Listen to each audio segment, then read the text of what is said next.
Now, preview time. So let's take a look at what's coming your way.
What's going on, everybody? Thank you for joining me here once again for another brand new installment of Renegades Reviews, exclusively here as always on the Casa D18 Studios channel.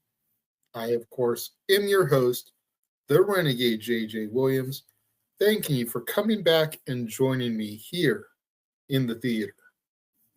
'Tis the season for tidings of comfort and joy. Comfort and joy. Oh, tidings of comfort and joy. As you're more than likely aware by now, there's no shortage of Christmas movies every single year, thanks to Netflix, as well as the Lifetime and Hallmark channels with their original films. So I figured as sort of a soft reopening for Renegades Reviews here on the Casa D18 Studios channel, I would review some of those Christmas movies. But enough about all that. Let's get started.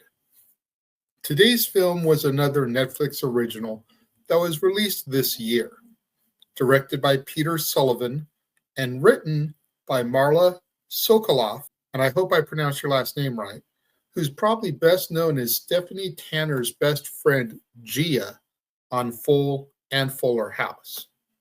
The Merry Gentleman stars Britt Robertson, Chad Michael Murray, Marla Sokoloff, Beth Broderick, and Michael Gross, and it was released on November 20th to the subscribers of the Netflix platform. Now, as our movie opens, Broadway dancer Ashley Davis, played by Britt Robertson, has rarely been back to her hometown in the last 12 years, since landing a part in Jingle Bells, a Christmas-themed show.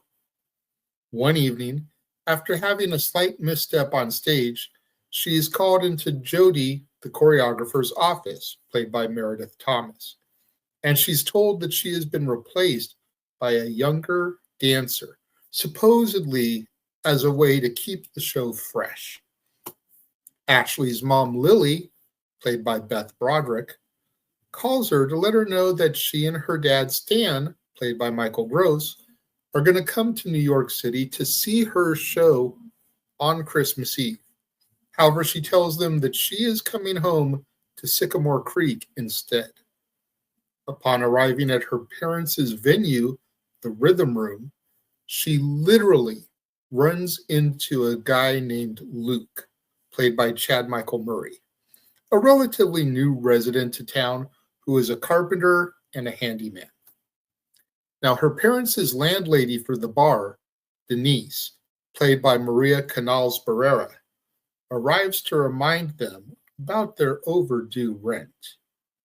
Ashley next goes to the Little Spoon Cafe, which her big sister Marie, played by Marla Sokoloff, and her husband Roger, played by Mark Anthony Samuel, have taken over when the previous owner retired in order to keep it from becoming an overpriced coffee shop. When Luke comes in for his lunch order, Marie gets him to give Ashley a lift to her place. Later on at her parents' bar, Ashley sees a shirtless Luke whose shirt got wet while he was fixing the plumbing. Just at that moment, Denise comes in, announcing that a juice bar is interested in purchasing and replacing Ashley's parents' venue as they are $30,000 in debt to her. Inspired by Marie's former boyfriend, who is secretly a stripper, and the image of Luke's physique, Ashley announces a male dance review, Christmas Spectacular. Luke plays along until Denise leaves. Once they are alone, Ashley starts planning The Merry Gentlemen, an all-male Christmas-themed review to perform at the venue in hopes of saving the small town place.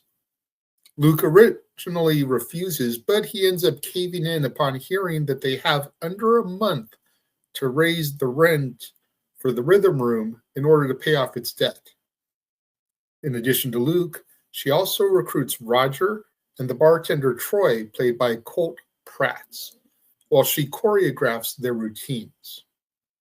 After their first successful show with a construction worker motif, Luke walks Ashley home and they begin to get to know each other on a personal level. He had come here after he got married, and although the marriage ended, he felt happy living in Sycamore Creek, so he stayed when his wife left. Luke gives her a wreath in order to remember how they met, and they get a photo taken with Santa, played by Chuck Spittler. After reading a rave review of the first show, Ashley recruits taxi driver Ricky, played by Hector David Jr., who she met upon her return when she happens to see his impromptu dancing. The next dance routine is as cowboys, and night after night they mix it up. By the fourth show, they begin to sell out. However, when Roger twists his ankle, retired bar patron Danny, played by Maxwell Caulfield, steps in to replace him.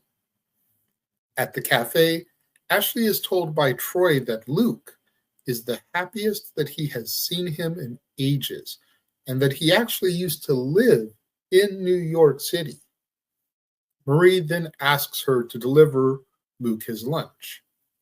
At his carpentry workshop, they dance and they end up kissing. Afterwards at the office, seeing they have almost reached their goal, Jody calls Ashley, begging her to come back as her replacement was not a success.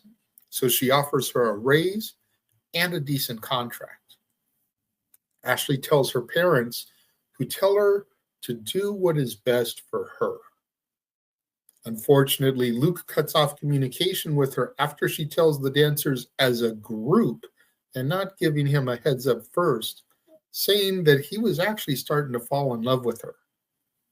Just before leaving in a taxi on December 24th, Ashley tells Marie that she has feelings for Luke, which he overhears hidden in the shadows. On the ride to the airport, in heavy traffic, a song comes on the radio and reminds Ashley of Luke. So she gets out and comes back. Just as she enters the show, Luke is frozen. Now that his inspiration has returned, he is able to finish the routine successfully.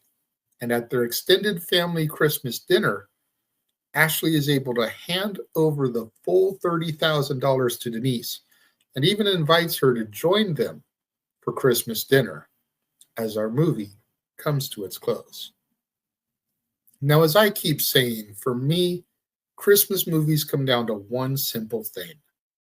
Was I entertained?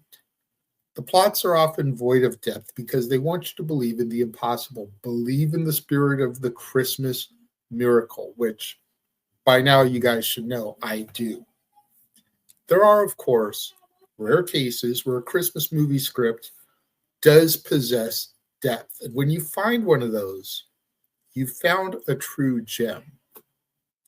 While we will end up finding one of those throughout our journey here, this film does not possess that kind of depth.